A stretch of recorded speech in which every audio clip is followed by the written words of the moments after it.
ये गांव खेड़ा है साहब, यहाँ मोटर गाड़ी नहीं मिलेगी कि बैठे और गर्र से चल दिए। यहाँ तो बसंती का तांगा ही चलता है। फिल्म शोले, दीवार, जंजीर, हिंदी सिनेमा के हाईवे पर ये वो मील के पत्थर हैं जिन्हें इतिहास में हमेशा याद किया जाएगा। जो 25 बरस में नहीं हुआ वो अब होगा। अगले हफ्ते एक और कुली इन मवालियों को पैसा देने से इनकार करने वाला है। जब जब हिंदी सिनेमा की बात होगी, ये फिल्में नुमाइंदगी के लिए हमेशा अगली कतार में नजर आएंगी। आज मेरे पास बिल्डिंगें हैं, प्रॉपर्टी है, बैंक बैलेंस है, बंगला है, गाड़ी है। क्या है तुम्हारे पास? मेरे पास माँ है। इन फिल्मों को बेशक अलग अलग निर्माता निर्देशकों ने बनाया हो, लेकिन एक बात इन सब को एक साथ जोड़ती है, वो है इन्हें गढ़ने वाले कहानीकारों की नामचीन जोड़ी। जब तक बैठने को न कहा जाए शराफत से खड़े रहो। ये पुलिस स्टेशन है, तुम्हारे बाप का घर नहीं। इन दोनों ने अपनी कहानियों, अपने किरदारों और उनके डायलॉग्स कुछ इस तरह गढ़े कि हर बार वो ताजा नजर आते रहे। पहले उस आदमी का साइन लेकर आओ जिसने मेरी माँ को गाली देकर नौकरी से निकाल दिया था। जाओ पहले उस आदमी का साइन लेकर आओ जिसने मेरे हाथ पे ये लिख दिया था। लेकिन क्या आप जानते हैं कि असल में इन्हें लिखने और गढ़ने वाले लेखक वास्तव में लेखक थे ही नहीं।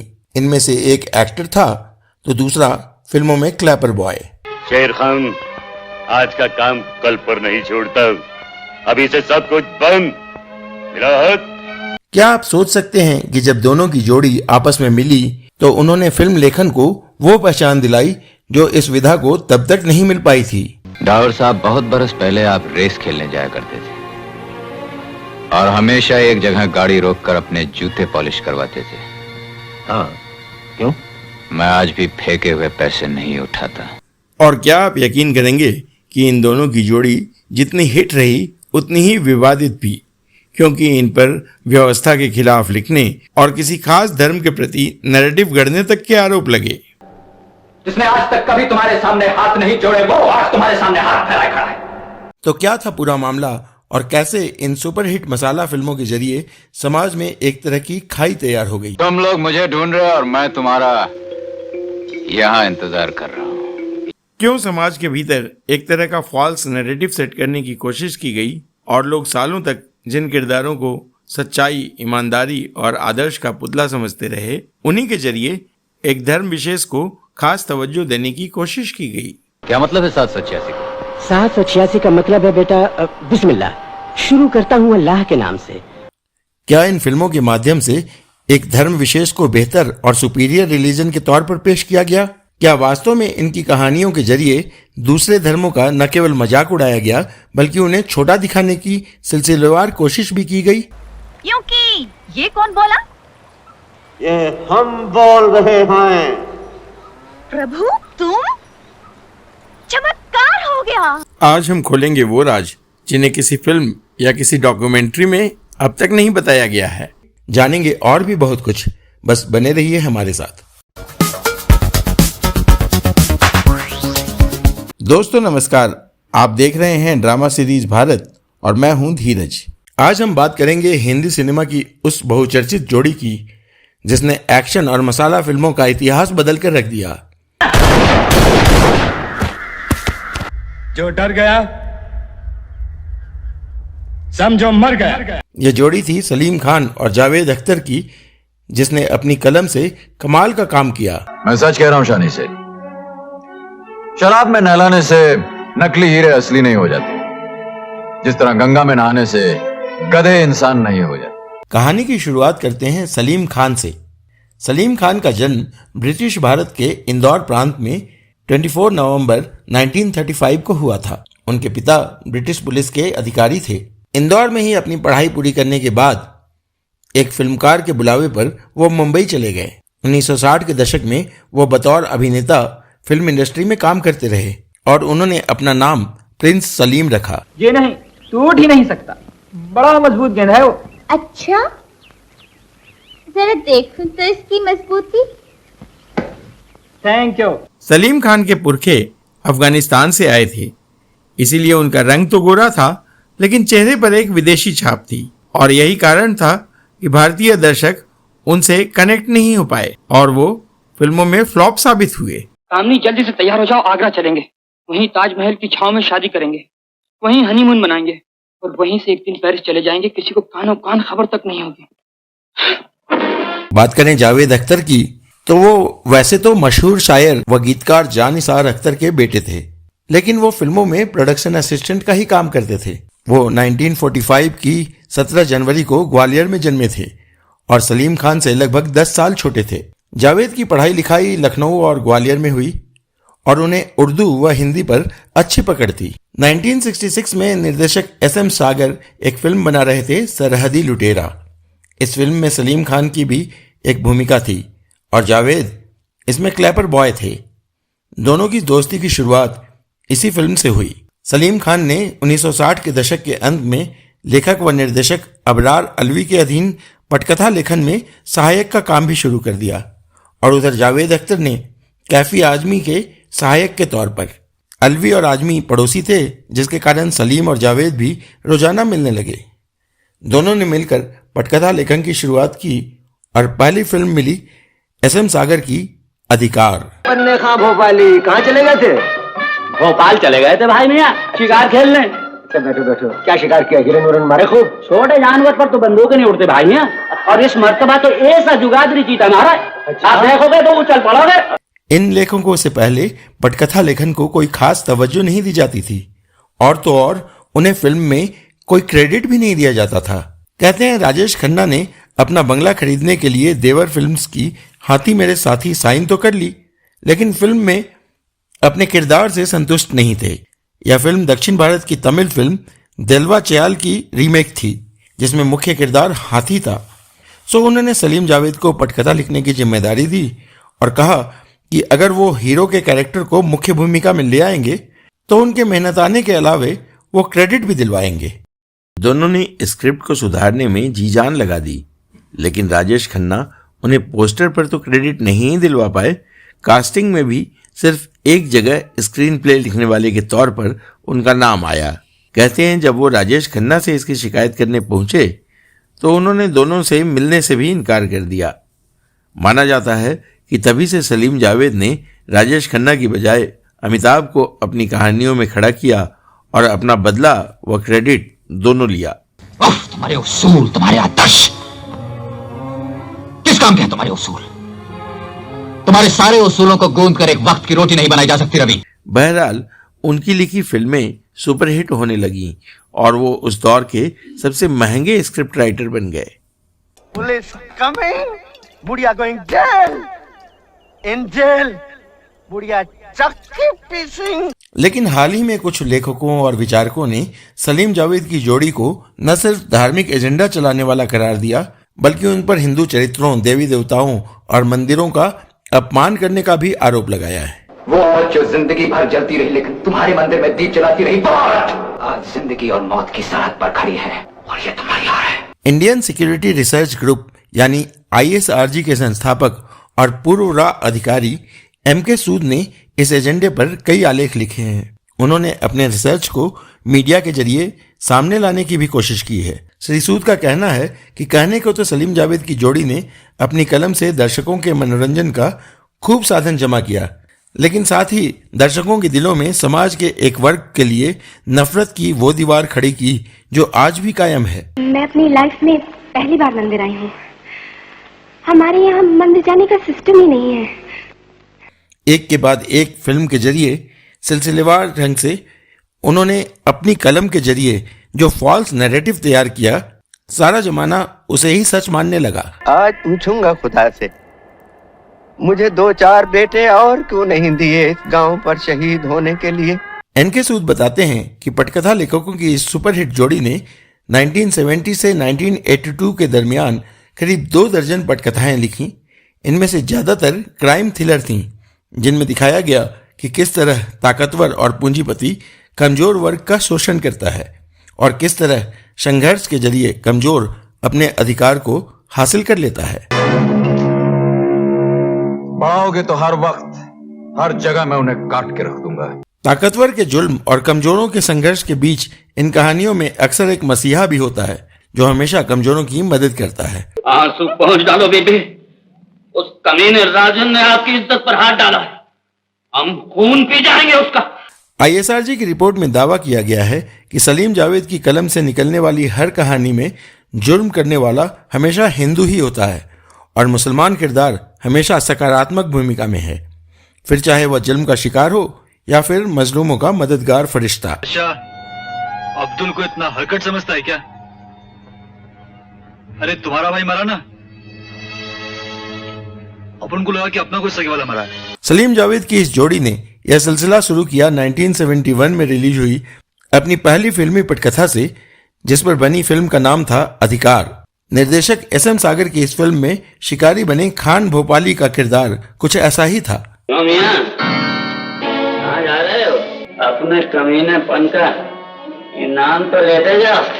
अभिनेता प्राण पर फिल्माए गए इस किरदार को बेहद बहादुर दिखाया गया, और केवल बहादुर ही नहीं, बहुत दिलदार भी, दोस्तों पर जान न्यौछावर करने वाला। तुम जैसे दोस्त से कभी गलती हो सकती है। भाई मियां, आपने तो ऐसी बात कह दी कि दोस्त को हमेशा के लिए गुलाम बना लिया। सुपरस्टार पटकथा लेखकों ने इस किरदार को इतनी मजबूती से गढ़ा कि पूरी फिल्म पर एक तरह से यही छाया रहा। बेहद हाजिर जवाब और हरफन मौला बन्ने खां, इसके आने से बेरौनक महफिलों में भी जान आ जाती थी। जीना तो है उसी का जिसने ये राज जाना। एक साइकिल मैकेनिक होने के बावजूद इसके रुतबे और जलवे में कोई कमी नहीं। समाज में इज्जत ऐसी कि इसके दोस्तों में दूसरे मैकेनिक नहीं बल्कि शहर के सबसे बड़े और रसूखदार इंडस्ट्रियलिस्ट शुमार थे, और उनकी हर जरूरत के समय बन्ने खां मौजूद भी रहता था। बन्ने खां न केवल महिलाओं की इज्जत करता है बल्कि मौका पड़ने पर उनकी बेइज्जती करने वालों को सबक भी सिखाता है। भाई मियां कैसे हैं? अच्छे हैं? क्या मियां, अपनी बहन को देखकर भी आप इसी तरह सीटी बजाते हो? वह लड़की की इज्जत बचाने की खातिर एक साथ कई गुंडों का मुकाबला भी करता है। दूसरी ओर फिल्म का हीरो है जिसका नाम हिंदू भगवान कृष्ण के उपनाम श्याम के नाम पर रखा गया है। अभिनेता देव मुखर्जी के इस किरदार का चरित्र बेहद कमजोर है। वह जवानी के जोश में अपनी प्रेमिका को मां बना देता है, परिवार और समाज के दबाव में आकर एक दूसरी लड़की से शादी करता है, अपने खुद के बच्चे को अपनाने से इनकार कर देता है और अपनी पत्नी का तिरस्कार भी करता है और अपनी प्रेमिका पर भी बेवफाई का इल्जाम लगाता है। लेकिन अचानक यहाँ आ गई हो तो सिर्फ इतना बता दो, तुमने मुझे धोखा क्यों दिया है, मुझसे बेवफाई क्यों की? इसके अलावा फिल्म में विलेन के किरदार में राजन है। वह जाली दस्तावेजों के जरिए हेराफेरी करता है, नायिका की फेक हैंडराइटिंग बनाकर उसके खिलाफ पूरे परिवार, समाज और पुलिस को गुमराह करता है। मेरी चाल कामयाब हो गई। मैंने चाचा जी और श्याम दोनों से अपनी बेइज्जती का बदला ले लिया। लेकिन क्या यह महज इत्तेफाक था कि इसी फिल्म में लड़कियों पर बुरी नजर रखने वाले सड़क छाप लोफर का नाम भगवान शंकर के नाम पर रखा गया था? वह बूढ़े और बीमार व्यक्ति की थोड़ी सी आर्थिक मदद के बदले उसकी बेटी को हासिल करना चाहता है। बन्ने खां के किरदार के उलट इसे लड़कियों की बेइज्जती करने वाला, बदचलन और आवारा दिखाया गया है। शंकर जी, तुमने जो कुछ इस घर के लिए किया है आंटी अपना समझ कर किया है, वो तो ठीक कोई है। पराया थोड़ी। यह आरोप लगाने वाले सूद अकेले नहीं हैं। पत्रकार स्वाति गोयल शर्मा और संजीव नेवार बताते हैं कि 1970 से लेकर 90 की दशक की शुरुआत तक सलीम जावेद शरीके कई मुस्लिम लेखकों की लिखी फिल्मों ने हिंदू संस्कृति और प्रतीकों का उपहास करते हुए एक सांप्रदायिक एजेंडे को आगे बढ़ाने का काम किया। वाह प्रभु, क्योंकि तुमने सोचा है तो ठीक ही सोचा होगा, लेकिन फिर भी अगर नाम बता देते या अगले सुमाराम जैसा तुम कहो प्रभु।